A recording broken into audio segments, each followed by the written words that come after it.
আপনি কি জানেন এই জুলাই যোদ্ধা ওসমান হাদি আর ফিরবে না সেই সাহসী কণ্ঠ নিয়ে, কিন্তু তার মাথায় গুলিবিদ্ধ করার দুইজন শুটার যে ইতিমধ্যে ভারতে পালিয়ে গিয়ে সেলফি পাঠিয়েছে।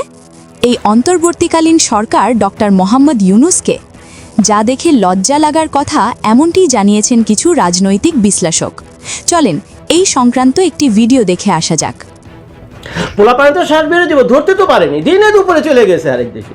কোথায় বর্ডার, কোথায় বিজেপি, কোথায় গোয়েন্দা, কোথায় গিয়ে আমার তো মাথায় ঢুকে না। এখন ওই দেশে গেছে, গিয়ে এখন গিয়ে যাও মোদির ওইটা ধরে গিয়ে কান্দ গিয়ে তোমরা পারো নি। তোমার তো সমস্ত রাষ্ট্রের শক্তি ব্যবহার করে ধরতে পারো নি। সহ্য হয় না, বুঝছেন? এগুলো সহ্য করার মতো না।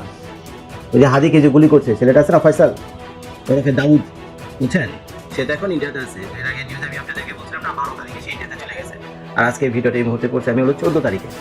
তো এখন সে শুধু ইন্ডিয়াতে যায়নি। তো প্রথম যখন আমি ভিডিওটা করছিলাম তখন আপনি বলছিলেন জজ ভাই এসব গাঁজাখড়ি খবর করতে গেলাম। প্রথম যখন জুলকার নাইন স্যার বললো যে 12 তারিখে এই ছেলে ফয়সাল ভারতে চলে গেছে, ভারতের আসামে ঘাটিতে, বুঝছেন? অনেকে তো বিশ্বাস করেনি, কিন্তু এখন দেখছে এই তো 12 তারিখ, 13, 14, আজকে 14 তারিখে ওই ছেলে ভারতের ওই জায়গা থেকে ছবি তুলে তার ফেসবুকে পোস্ট পর্যন্ত করছে। চিন্তা করতে পারে, তার ফেসবুকে পোস্ট পর্যন্ত করছে সে ছবি তোলা। তো খারাপ আছে, বুঝছেন? মেজাজ খারাপ আছে। ওই যে দেখেন BD24 নিউজ, আমি বলতেছি না, BD24 নিউজ দেখেন কি বলে। ভিডিওটি দেখার পর কি বুঝলেন? দেখেন, আসামি দেশ থেকে হাদিকে শ্যুট করে ভারতে গিয়ে সেলফি তুলে আনন্দ করে। সেই খবর দেয় এই আল জাজিরার সাংবাদিক জুলকার নাইন শায়ের। আর আমাদের দেশের গোয়েন্দা কর্মকর্তারা এখনও আসামিকে খুঁজেই পাচ্ছে না।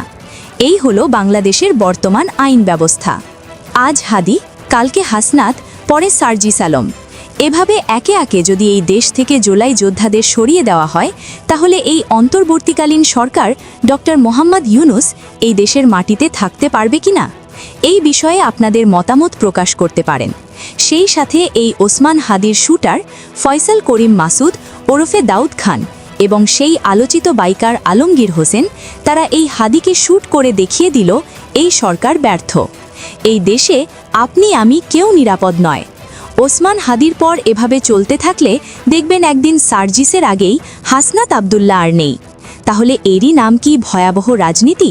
স্বরাষ্ট্রমন্ত্রী স্বরাষ্ট্র মন্ত্রণালয়ে বসে পেঁয়াজ আলুর গল্প করছে। এই স্বরাষ্ট্র মন্ত্রণালয়, এই ইউনুস সরকার তাহলে কি করছে? কার পারপাস সাফ করছে? আমি ইউনুস সরকারকে হুঁশিয়ারি উচ্চারণ করতে চাই। বন্ধ করে সেই দিন এই অন্তর্বর্তীকালীন সরকারের শেষ দিন।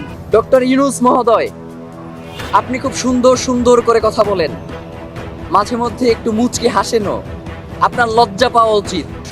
এই মাস্টার প্ল্যানের সাথে কারা জড়িত থাকতে পারে বাংলাদেশ থেকে? এই বিষয়ে আপনাদের মূল্যবান মতামত আমাদেরকে কমেন্ট করে জানিয়ে দিতে ভুলবেন না।